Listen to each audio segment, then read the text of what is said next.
Hi guys, Dr. H here, your source of advanced musculoskeletal care. And a lot of my patients either self-prescribe or have been told by a healthcare provider that they just need to stretch. And so a lot of times what I hear from patients is, I know I just need to stretch more. That's probably actually not true. Let's talk about that.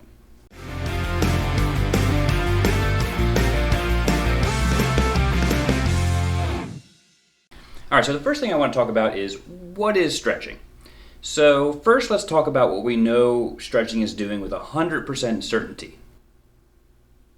Okay, so now let's talk about what we think might be happening with stretching. The one thing we seem to know it's not doing is elongating your actual muscles, right? And it's probably a good thing. If you were able to elongate your muscles continuously, you'd eventually make it so they don't work. The current best guess, and what evidence seems to be pointing toward in terms of what stretching is actually doing, is it's increasing your central nervous system's tolerance for muscle lengthening. So I'm sure you've heard these stories of people who, in life or death situations, have a lot more strength than they normally would. That's because your brain usually doesn't allow you to contract your muscles as hard as you can. Doing so would actually damage the muscle. So it kind of puts a restraint on that, if you will. It does the same thing with muscle lengthening. It doesn't allow you to lengthen the muscle as much as you can either, for pretty much the same reason. Your body is trying to protect itself from self-injury, in other words.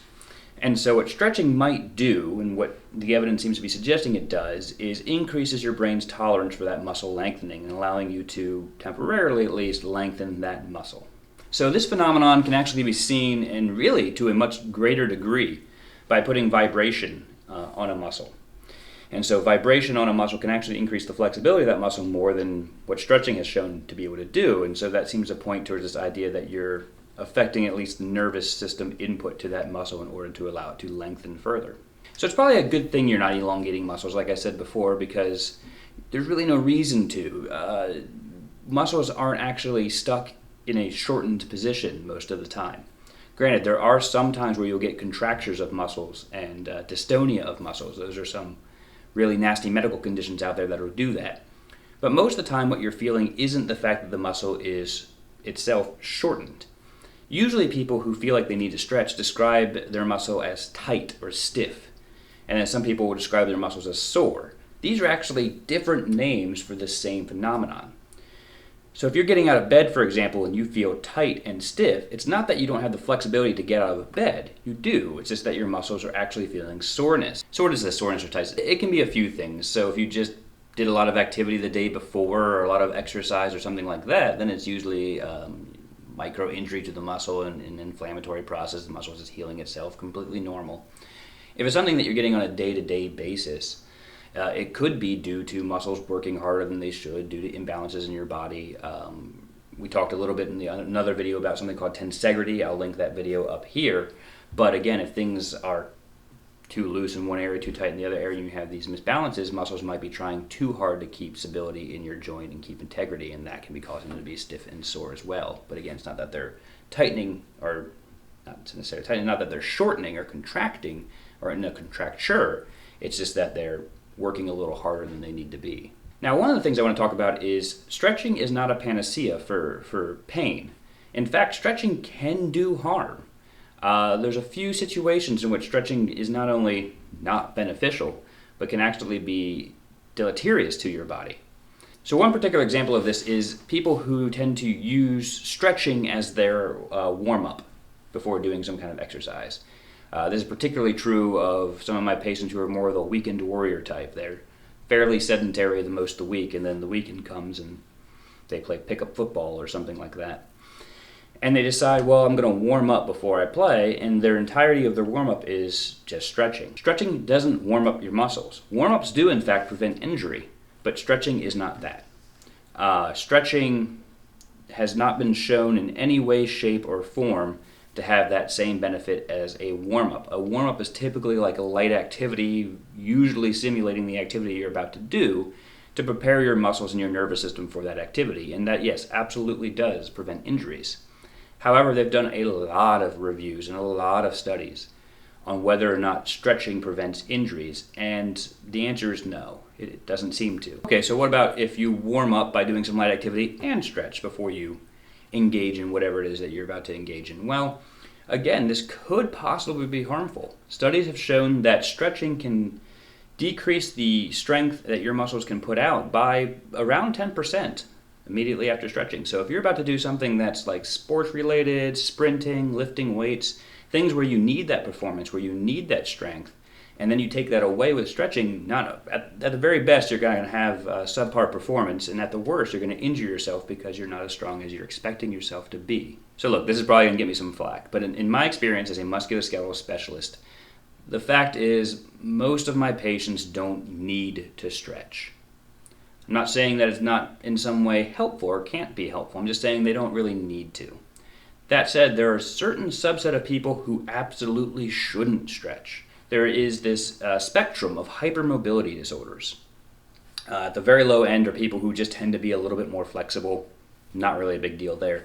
And then at the other end of this spectrum is connective tissue diseases, such as something called Ehlers-Danlos syndrome, where these people have a lot of hypermobility in pretty much every joint. Now here's the thing, stiffness and tightness, because it's not actually being a muscle being shortened, is one of the presenting symptoms of these hypermobility spectrum disorders. And so oftentimes these patients are told to stretch more because they come in complaining about feeling tight and feeling stiff and feeling sore. That's probably the worst thing they can be doing because the body is feeling stiff and sore because those muscles are trying so hard to stabilize these very mobile joints.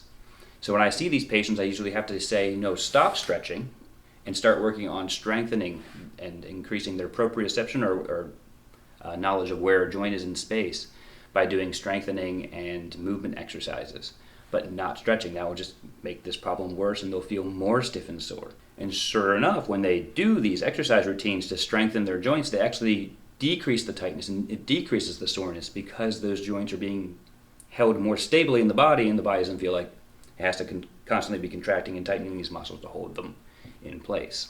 And finally, before we move on to some of the benefits of stretching, because there definitely are some, no one should really be stretching indiscriminately. And what I mean by that is a lot of people have no idea exactly what they're doing with stretching. They're just been told to stretch more, and so maybe they go online and print out a sheet of, the top 10 stretches for back pain. What we've talked about before is that back pain can have a litany of causes. The idea that one routine of stretching would cure all those causes is ridiculous. But people make money to write articles, and that's one of the ones you'll find online. And so they just start indiscriminately doing a whole bunch of stretches because they think it'll make their back pain better. The truth is, a lot of what I do for patients is a balancing act. I'm addressing some areas that are not as mobile as they should be or seem tight and restricted. But I'm addressing other areas that might be too mobile and not have enough stability and integrity to that area, and you got to balance that out to actually relieve pain. And so if you're just stretching everything in your body without any purpose or intent behind it, you could be doing yourself more damage and you could be making your problem worse rather than making it better. Okay, so I went over all of these potential horrible things about stretching. Let's talk about some of the benefits that have absolutely been shown to occur with stretching. Probably the best one is stretching feels good and has been shown to cause relaxation. Gentle stretching movements relax the body and actually decrease heart rate variability, which is an indicator of your parasympathetic nervous system. So it makes you relaxed. This can be insanely valuable and this can be very therapeutic. Again, I suggest gentle, light stretching, which likely won't in and of itself have a physiological effect, but the act of doing it and the mindfulness of doing it can be therapeutic. And then there are patients who I do give stretches to. Again, these are very targeted, prescribed stretches for an area that I do want to increase the flexibility of. Now, it's not necessarily that I'm increasing the flexibility in that area to target an individual muscle or something like that. It's just that if there's an area of the body that seems really restricted, stretching is one way to help remove that restriction. It's not the ideal therapeutic method, but it is a great thing that patients can do at home on a daily basis to help augment the treatment that they're receiving in my clinic or by another musculoskeletal doctor. And in that case, I will give them very specific stretches. But again, these are things that I usually say, okay, I want you to do this stretch and only on this side. I won't say things like just be more flexible or just do more stretching. That's typically not a good idea, but I will give prescribed targeted stretches. Okay, so if you're going to stretch, how should you stretch? Is a question I often get. Like, what's the best way to stretch?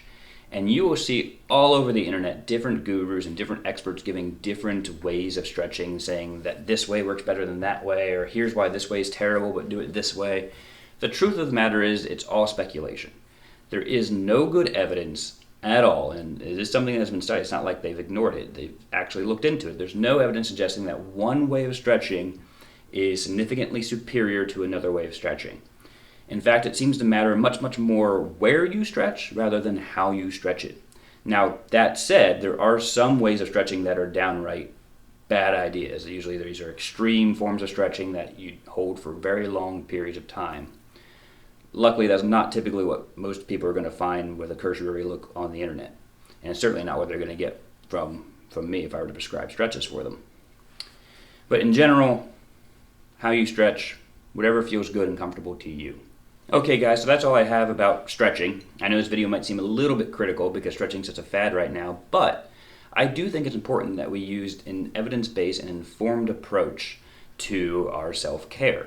I mean, our time is becoming ever more limited on a daily basis. And so we want to make sure that the time we are taking for ourselves and for our bodies is very high yield. In other words, it's going to be very beneficial to us and not either A, waste our time, or B, be harmful. And so a topic like stretching, it's not what I would consider one of their more high yield things to do. Again, something like a yoga class can be very high yield because there's so much more to it than just the gentle stretching.